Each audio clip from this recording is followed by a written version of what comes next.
हरे राम राम राम हरे हरे, हरे कृष्ण कृष्ण कृष्ण हरे हरे.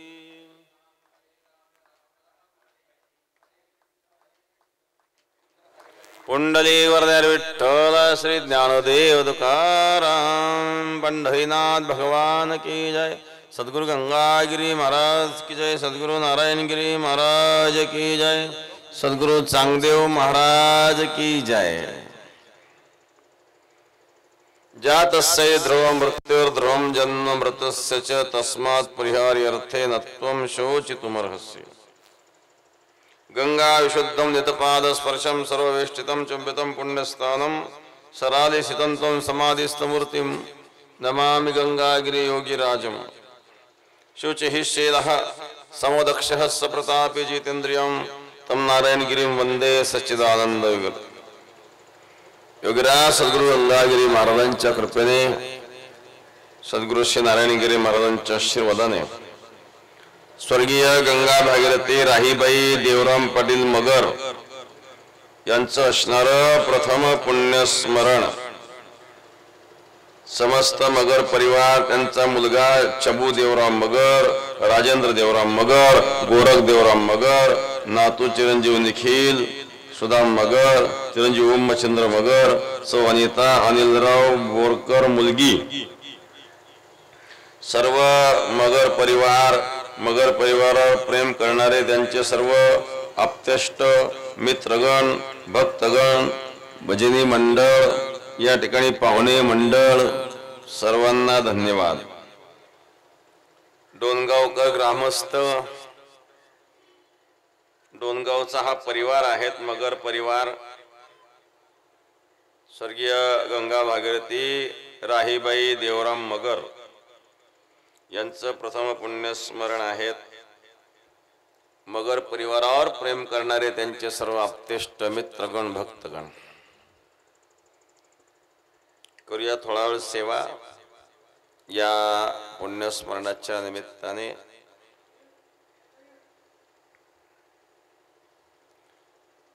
श्लोक आहेत भगवद्गीतेच्या दुसऱ्या अध्यायातील 27वा श्लोक आहेत. जातस्य ध्रुव मृत्युर्ध्रुवं जन्म मृतस्य च तस्मात् परिहार्यर्थे न त्वं शोचितुमर्हसि. उपजेते नासे नाशिदेते पुनरपि दिसे हे घटिका यंत्र दैसे परिभ्रमेगा. ना तरी उदो वस्तू आपैसे अखंडित होत जात जायसे हे जन्म वर्ण तैसे अनिवार्य जगी.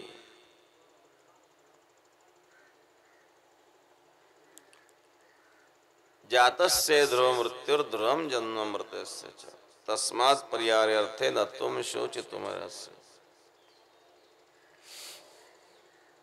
भगवान सांगतात अर्जुन, ज्याचा जन्म झाला त्याचा मृत्यू होत असतो. तू शोक कशा करता करतो?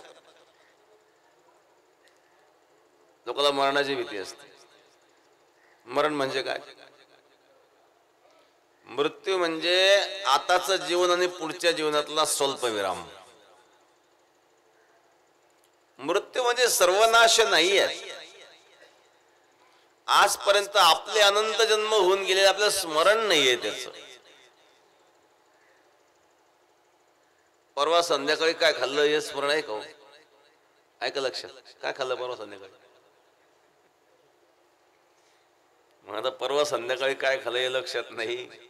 मागच्या जन्मात काय झालं हे काय माहिती. त्याचा विसर पडत असतो. विसराळू माणसं स्वभाव आहेत आणि माणूस विसरतो म्हणून तो जगतोय. तो जर विसरलाच नाही तर जीवनभर काय केलं रात्रंदिवस झोप सुद्धा येणार नाही त्याला. सारखं ते चिंतन चालू राहील लहानपणापासून तर आतापर्यंत काय काय केलं.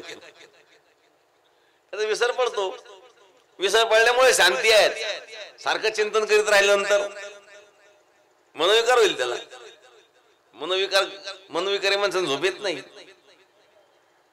झोप यायला लागलं की मनोविकार संपला.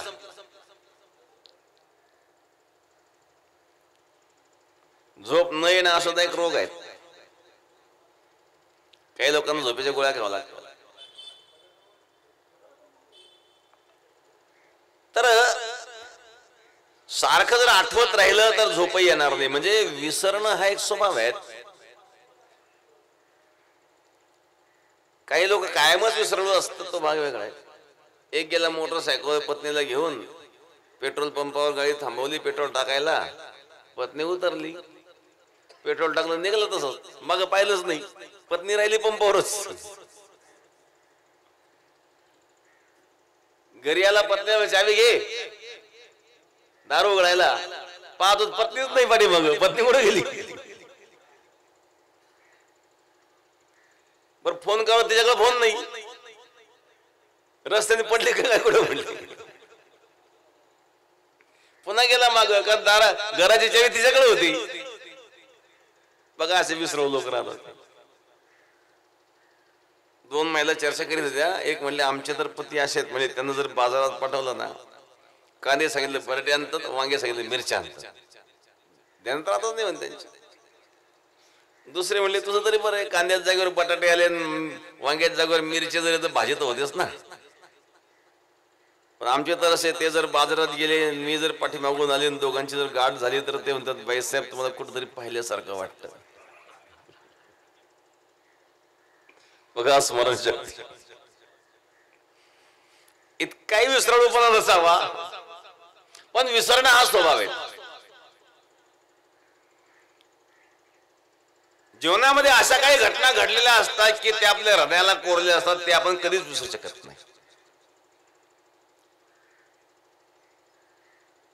तर या जन्मातल्या सगळ्याच गोष्टी आपल्या लक्षात नाहीये, तर मागच्या जन्मातलं काय लक्षात राहणार. पण अचानक काही लोकांची पूर्वस्मृती जागृत होती बरं का. असे काही उदाहरणं पाहायला मिळतात. 2017 मध्ये एक बातमी आली होती चॅनलला.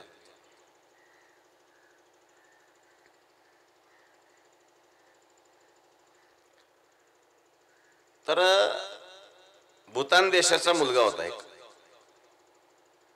भूतान देशाच्या राजाचा मुलगा राजकुमार, 3 वर्षाचा मुलगा. त्याला पूर्वजन्मीचं स्मरण झालं. त्याने आई वडिलांना सांगितलं की मागच्या जन्मात माझा भारतात जन्म झाला होता म्हणजे, आणि मी नालंदा विश्वविद्यालयामध्ये शिक्षण घेतलं होतं. नालंदा विश्वविद्यालय हे बिहारमध्ये होतं पूर्वी. 800-850 वर्षापूर्वीचा विषय आहे. नंतर ते जाळलं गेलं वगैरे, तो भाग वेगळा आहे. भारतीय संस्कृती नष्ट झाली. ते जेव्हा जाळलं तर इतके ग्रंथ होते त्या विश्वविद्यालयामध्ये, 1 महिनाभर नुसते ग्रंथ जळत होते. किती ग्रंथ असते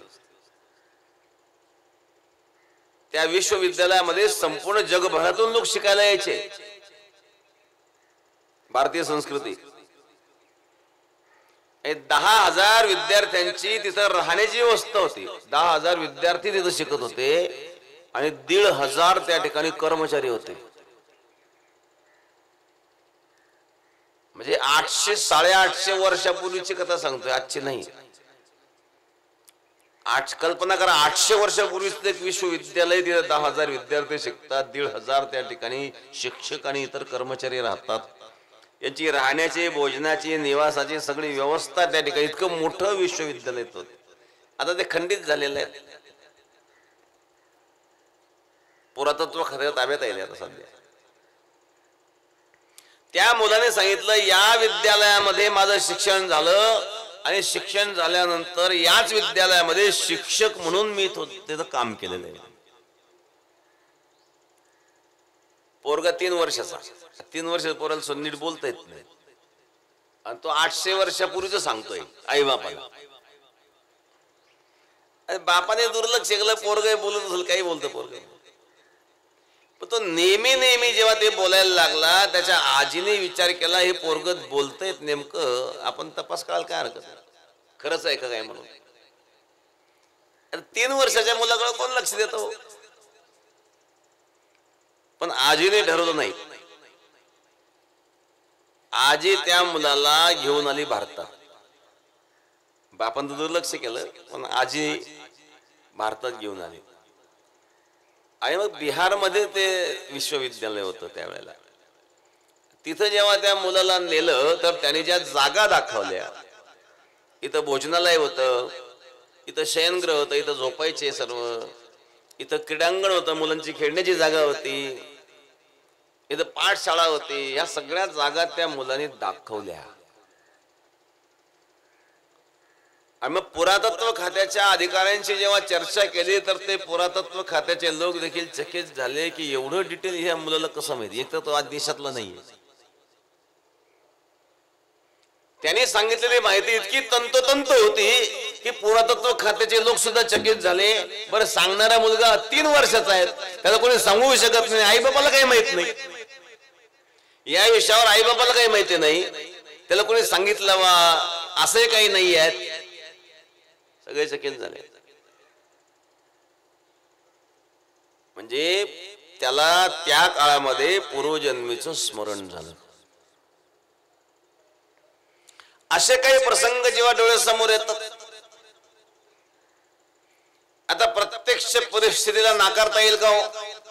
त्यांनी सांगितलेली माहिती आणि त्याला पुरातत्व खात्याच्या लोकांनी दिलेला दुजोरा, त्या मुलाचं वय, तो बाहेरच्या देशातला आहे, त्याला इथली काय माहिती, माहिती कुणी दिली, माहिती द्यायला आई बापाला ती माहिती नाही.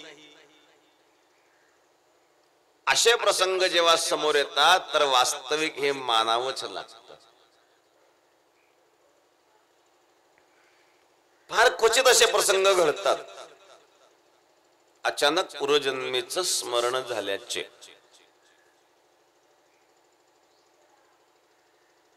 हे काय आहेत? मृत्यू म्हणजे सर्वनाश नाही आहेत. मृत्यू म्हणजे स्थूल देहाचा नाश आहे. हे स्थूल देह जाळून टाकला आपण कोणाकरता रडतो बरं? शरीराकरता रडतो म्हणून शरीर जाळून टाकतो. शरीर ठेवतो ना घरात मध्ये महिना 2 महिने. ज्या पत्नीने पती बरोबर संसार केला ती सुद्धा घाबरती रात्रभर राहिलं तर. संसार केला त्याच्याबरोबर पण मेल्यानंतर घाबरत नव्हती. मग शरीरावर प्रेम आहे म्हणावं तर शरीर जाळून टाकलं. आत्म्यावर प्रेम आहे म्हणावं तर आत्मा तर मरतच नाही. मग रडायचं आत्म्याकरता रडायचं का शरीराकरता रडायचं? शरीराकरता रडायचं म्हणावं तर मग ठेवा शिल्लक, ते ठेवीत नाही. आत्म्याकरता रडावं म्हणत आत्मा मरत नाही. मग रडतो कोणाकरता? हे अज्ञान आहे.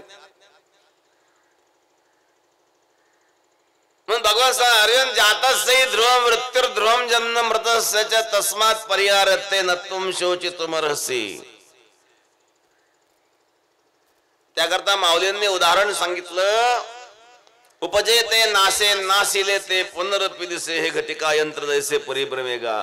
जे निर्माण होतं ते नष्ट होतं, नष्ट होतं ते पुन्हा निर्माण होतं वेगळ्या रूपामध्ये. हे रूपांतरित होतं. लाकूड जाळलं, 1 क्विंटल लाकूड जाळलं, राख किती झाली? 1 किलो. 99 किलो कुठं गेलं? म्हणजे जाळलं, जाळून टाक. अग्नीने काय केलं बरं? जाळून, अग्नी जाळून म्हणजे खाल्लं का काय? ते अग्नी संपून गेला जाळून. राग झालं तर अग्नी राहिला का? मग राग झाल्यानंतर जर अग्नी राहिला नाही तर मग 99 किलो गेलं कुठं? माणूस खातो तर 20च्या रूपाने बाहेर पडतं का नाही? मग त्या अग्नीने खाल्लं कुठं? काय केलं? कुठं काय झालं? ते रूपांतरित झालं, वातावरणात पसरून गेलं. ते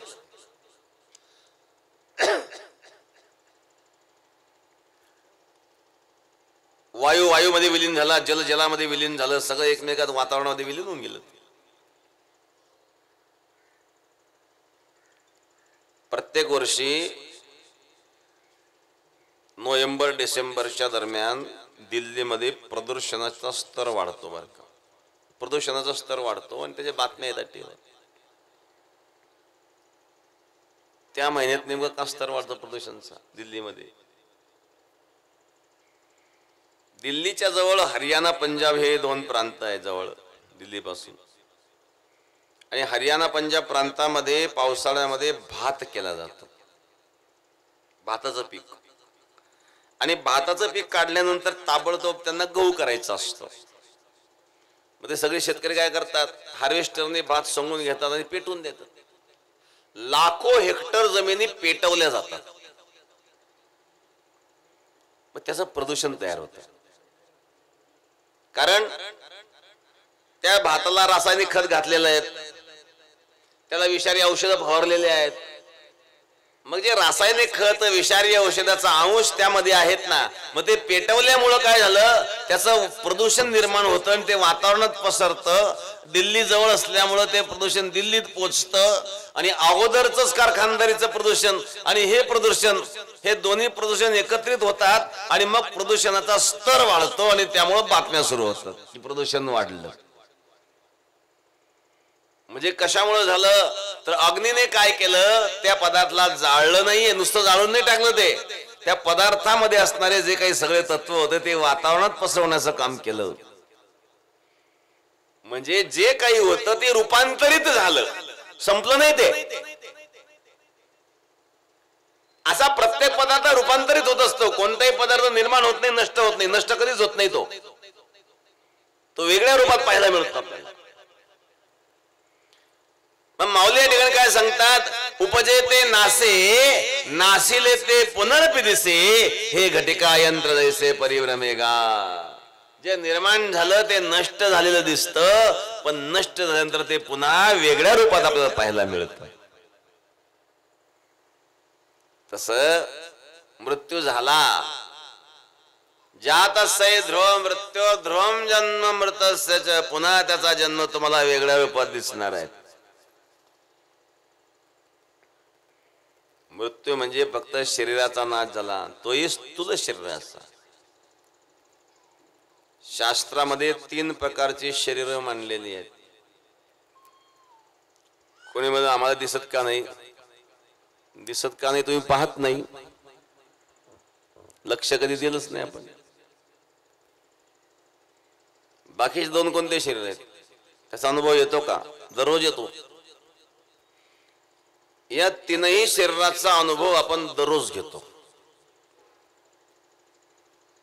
दररोज 3 अवस्थेतून आपण जात असतो, जागृत, स्वप्न आणि सुषुप्ती. जागृत म्हणजे आता आपण जागे अवस्थेत बसलेलो आहोत, ही जागृत अवस्था आहे. आता सध्याच्या अवस्थेत आहोत.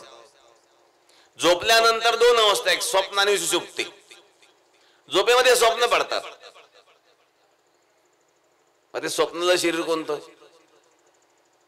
स्वप्नात जे काम करतं हे शरीर आहे का, हे तर झोपले पलंगावर. 3x6च्या पलंगावर चादर पांघरून झोपलाय. स्वप्नात गेला दिल्लीला, लाल किल्ला पाहतोय. आता 10x12च्या खोलीत चादर पांघरून झोपला आणि दिल्ली का इथं. मग स्वप्नात पाहणारं शरीर कोणतं. जाग झाल्यानंतर स्वप्न सत्य नाही असं जरी आपण म्हणत असलो तरी जोपर्यंत स्वप्न चालू आहे तोपर्यंत ते सत्य वाटतं का नाही. एका माणसाचं स्वप्न पडलं, स्वप्नामध्ये मेला, तो स्वप्नात मेला आणि त्याची प्रेत यात्रा निघाली. मग मरणारा कोण, पाहणारा कोण, कोण कोण मौतीला आलं, कोण कोण नाही आलं हे सुद्धा तो पाहतोय.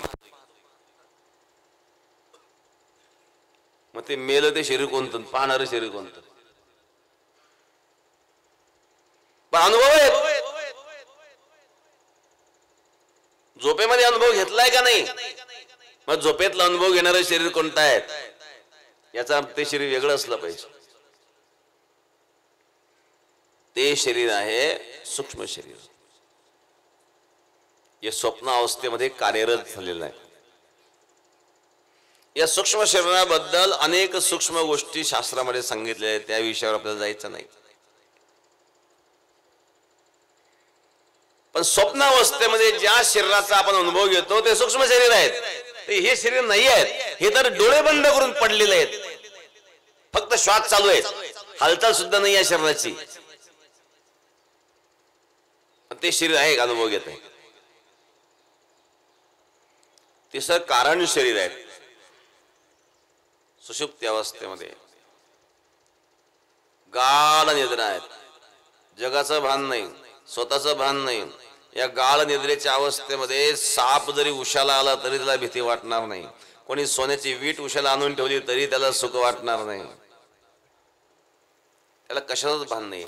जगाचं भान नाही, स्वतःचं देखील भान नाही आहे झोपेमध्ये.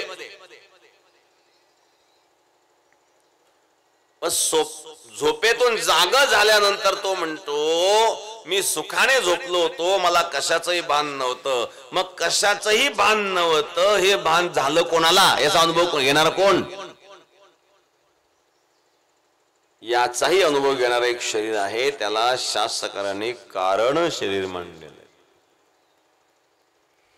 मग शरीराचा जेव्हा मृत्यू होतो तेव्हा स्थूल शरीराचा नाश होतो, सूक्ष्म आणि कारण शरीर शिल्लक राहत. मृत्यू म्हणजे सर्वनाश नाही आहे. आणि हेच सूक्ष्म कारण शरीर दुसऱ्या स्थूल देहामध्ये जेव्हा प्रविष्ट होतं तेव्हा त्याचा पुनर्जन्म होत असतो.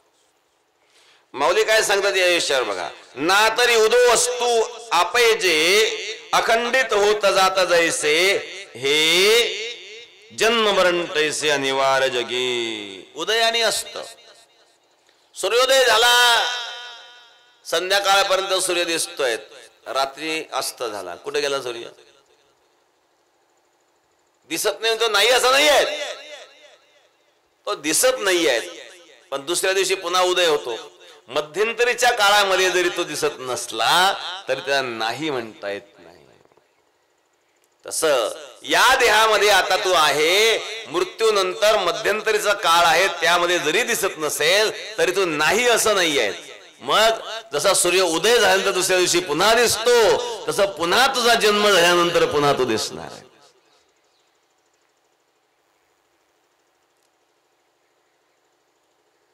आणखी एक उदाहरण माऊलींनी दिलं. महाप्रलय अवसरे हे त्रैलोक्यही संहरे, म्हणून हान परिहरे आदि अंतू. जेव्हा महाप्रलय येतो, जसं झोपेमध्ये सुषुप्ती अवस्थेमध्ये आपल्या प्रलय झालाय आपल्या करता, झोपलेल्या माणसाकरता जग कुठे? प्रलय आहे जगाचा झोपेमध्ये.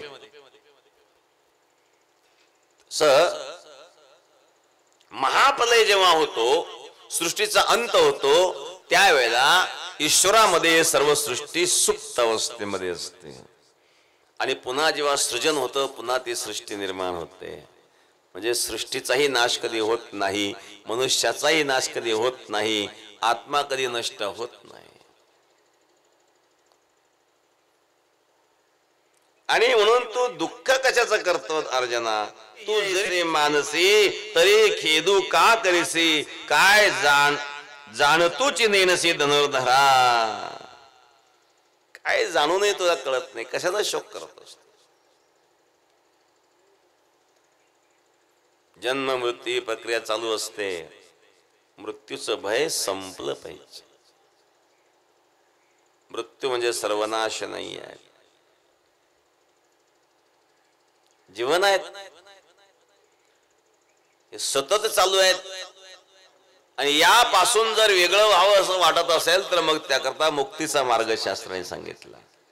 या मुक्तीच्या मार्गामध्ये संसार बंधनातून मुक्त होऊन त्या परमेश्वराशी एकता प्राप्त केल्यानंतर मग जन्म मरण संपत. तोपर्यंत चालू आहे. कार्यक्रम संपला, पंक्ती संपल्या, अर्ध्या तासानंतर एक माणूस आला. का हो, तुम्ही परत कशा करता आले? नाही, माझी चप्पल राहिली. चप्पल राहिली म्हणून आला ना, नसती राहिली तर आला नसता. तसं जीवनामध्ये काहीतरी करायचं शिल्लक राहिलं म्हणून पुन्हा जन्म घ्यावा लागतो.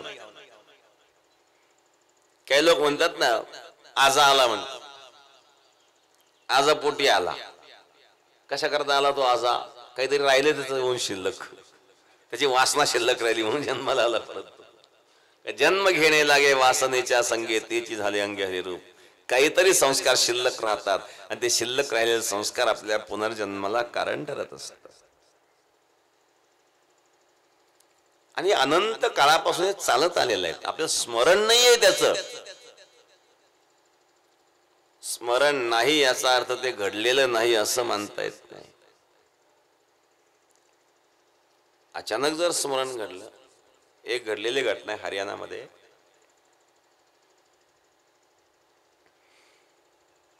एक मनुष्य होता, त्याच्या पत्नीचा मृत्यू झाला. पत्नीचा मृत्यू झाला, त्याने दुसरी बायको केली.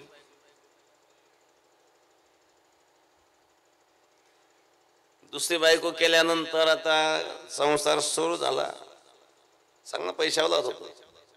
पण दुसरी म्हणजे आता ती पैसा म्हणून आलेली होती. ती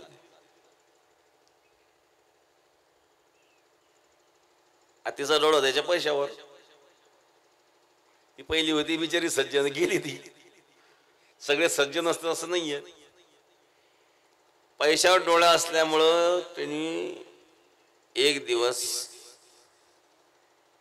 तिच्या बरोबर तिच्या प्रियकराला मिळून याचा खून केला.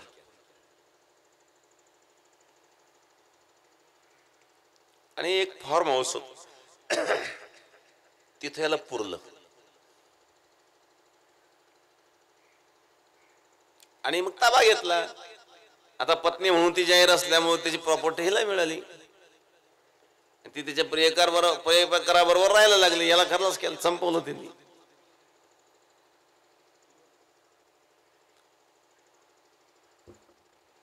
आणि याचा तिथून काही 10-12 किलोमीटर अंतरावर पुनर्जन्म झाला. ही घडलेली घटना आहे. हा जेव्हा 8-9 वर्ष झाला, याला अचानक स्मरण झालं मागच्या घटनेस. त्याने आई बापांना सांगितलं की अशा अशा प्रकारे अमुक ठिकाणी मी होतो आणि माझा खून झाला होता, तोच मी आहे. लोक हसायला लागले, काय बोलते पोरगे. त्यांच्या गावाचं नाव सांगितलं. ते गाव याच्या गावापासून 10-12 किलोमीटर होतं. घरच्या लोकांना वाटलं हा नेहमी बोलतोय, नेमकं काय आपण पाहिलं काय हरकत आहे, 10-12 किलोमीटर अंतर आहे, जाऊन पाहू आपण. त्यांनी जे नावं सांगितले, त्या नावाची व्यक्ती तिथं आहे का तपास करा. ते होते. त्याला तिथं नेलं. तिथं ट्रॅक्टर लावले होते. त्यांनी ट्रॅक्टर ओळखला, हा मी माझ्या हाताने विकत घेतलेला आहे. याचे कागदपत्र कुठे ठेवलेले तेथून त्यांनी सांगितले, ते सापडले. कारण यांना माहित नव्हते, यांनी ज्यांना खून मारलेला आहे त्यांना काय माहिती यांनी कुठे कागदपत्र ठेवलेले. त्यांनी ते पेपर दाखवले, सांगितले की अशा ठिकाणी ते पेपर ठेवले, ते सापडले. आणि मग खून केल्याचे केस त्यांच्यावर टाकले. पण असे केस कोर्टात कसे काय चालायचे बोले. आता हा तो मागच्या जन्मात माझा खून झाला, आता तो केस करतोय, याला काही कायदा आहे का हो? पण मग यात सत्य काय आहे? तो ज्या शाळेमध्ये तेव्हा शिकत होता, त्यावेळेच्या शाळेचे काही पेपर काढले. आता शिकत होतो त्या शाळेचे काही पेपर काढले. तर हस्ताक्षर तपासल्यानंतर त्यावेळेचं जे हस्ताक्षर होतं तसंच हस्ताक्षर यावेळेस सुद्धा होतं.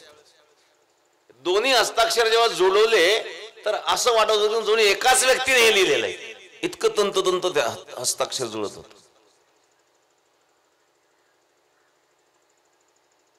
त्यावेळेस लिखाण आणि आताचं लिखाण याच्यामध्ये तंतोतंतपणा होता.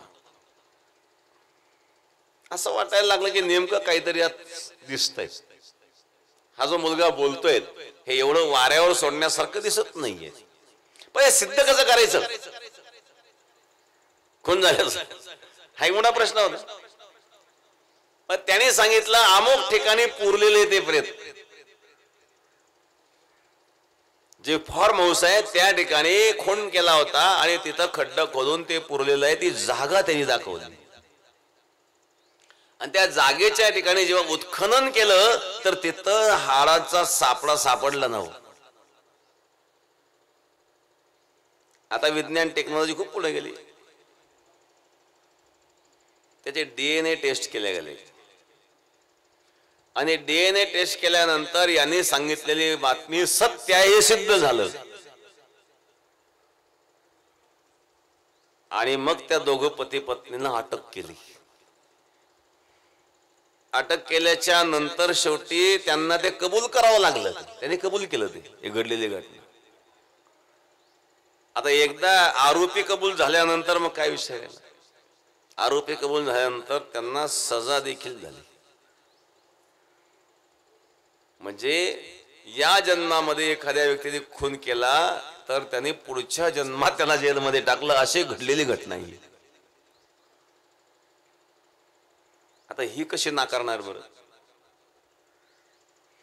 काही अशा काही वास्तविक प्रत्यक्ष घडलेल्या घटना असतात, या क्वचित घडलेल्या असतात, परंतु तर पूर्वी कळत नव्हतं, लक्षात येत नव्हतं. आता सोशल मीडियामुळे सगळं कळतं. कोण जगात कोण काय घडलं हे आता सर्व विश्वामध्ये पसरायला वेळ लागत नाही. म्हणून पूर्वजन्म आणि पुनर्जन्माचा विचार शास्त्रामध्ये केलेला आहे. शास्त्रामध्ये इतरत्र विचार म्हणण्यापेक्षा गीतेमध्ये हा विचार तर भगवंताने अवश्य केलेला आहे. भगवान काय सांगतात?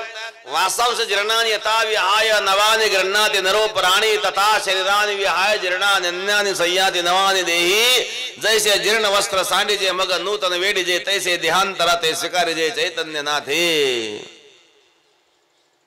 ज्याप्रमाणे जीर्ण वस्त्राचा त्याग करून आपण नवीन वस्त्र प्रदान करतो, त्याप्रमाणे हा जीवात्मा जीर्ण शरीराचा त्याग करून नवीन शरीर प्रदान करतो, त्याला पुनर्जन्म असं म्हणतात.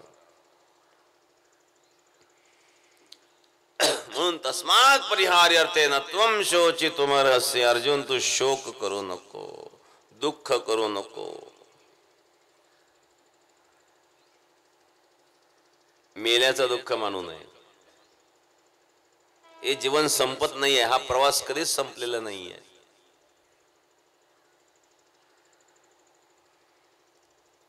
जातस्य ध्रुव मृत्युर्ध्रुवं जन्ममृतस्य.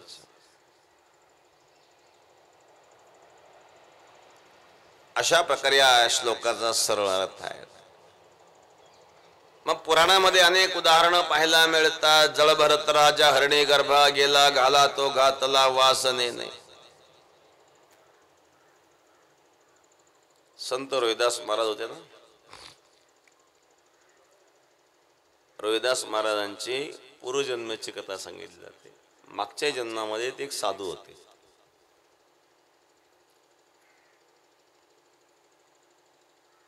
परंतु आता वय झालं, थकले.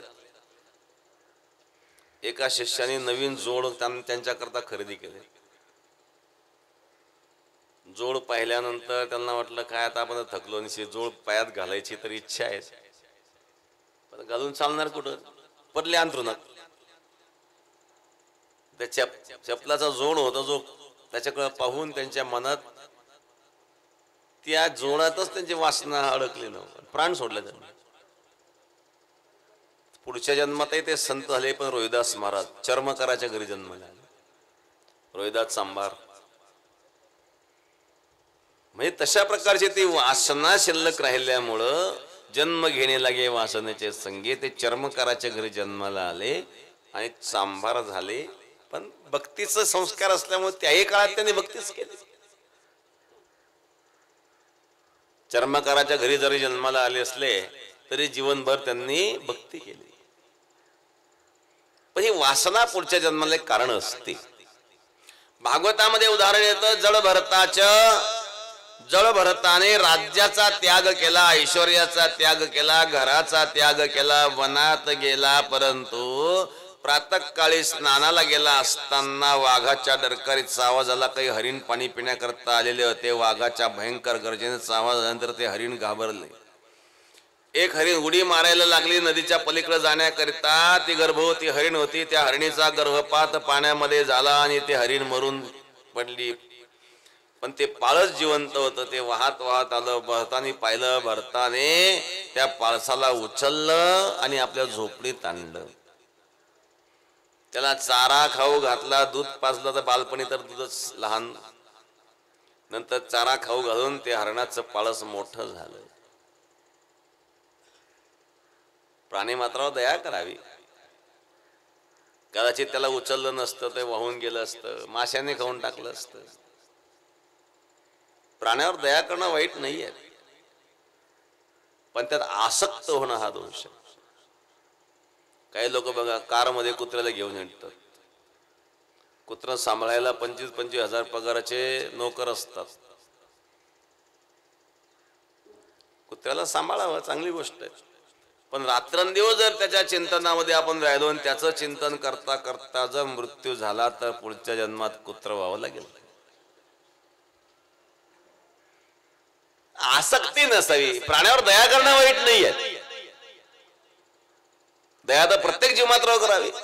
भूताची दया हे भांडवल संता, आपुलिया ममता नाही देही. भूताची दया हे भांडवल संता, प्राणी मात्रावर दया करणं हेच तर संतांचं खरं भांडवल आहे. दया दयेच्या जागेवर, दया आणि आसक्ती या दोन गोष्टी वेगळ्या आहेत. भरताने हरणाच्या पाळसाचा सांभाळ केला, पण साधनेत भंग व्हायला लागला. मी जर ध्यानस्थ बसलो वाघ आला तर, असं करता साधना भंग होऊ लागली. देवाचं भजन घडण्याऐवजी त्या पाळसाचं चिंतन घडायला लागलं आणि त्याचा परिणाम, त्या चिंतनात त्याचा मृत्यू झाला. जळ भरत राजा हरणी गर्भा गेला, घाला तो घातला वासनेने. पुढच्या जन्मामध्ये हा जळ भरत हरणाचं पाळस झाला महाराज. मग अशा प्रकारे हा संसार आहेत. मग या संसारातून की वेगळं काय आहेत, तर या जन्म मरणातून आपल्याला जर मुक्त व्हायचं असेल तर त्या करण्याकरता भगवंताच्या भक्तीची आवश्यकता असते. भगवंताची भक्ती जर केली तर एक भगवंताशी एकरूपता किंवा भगवत धामाला आपण प्राप्त होऊ शकतो. म्हणून जीवनामध्ये भक्ती असावी, भक्ती करावी. जास्त मी लांबवणार नाहीयेत, पुढे काही कार्यक्रमाला जायचे आहेत म्हणून आम्ही प्रवचनच निर्णय घेतलेला होता. कारण पुढे एक कार्यक्रम असल्यामुळं थोडा वेळ प्रवचन करून जाणार म्हणून आम्ही सांगितलं होतं. या ठिकाणी मगर परिवारावर प्रेम करणारे सर्व त्यांचे आप्तेष्ट मित्रगण सर्वांना मी धन्यवाद देईल.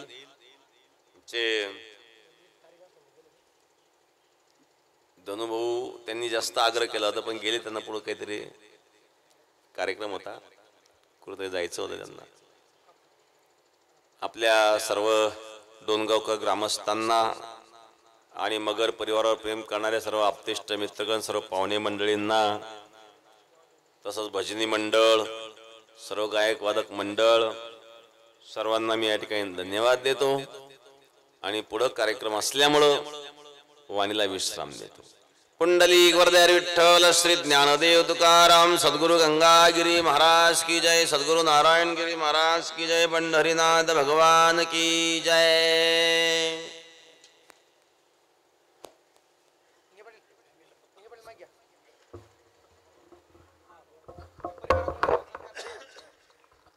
हॅलो. पवित्र असं गोदावरी मातेच्या श्री क्षेत्र पुंतांबा योगीराज चांगदेव महाराजांच्या सानिध्यामध्ये काशी शिश्वर भगवान यांच्या प्रांगणामध्ये आज आपल्या स्वर्गीय गंगा भागीरथी राहीबाई देवराम पाटील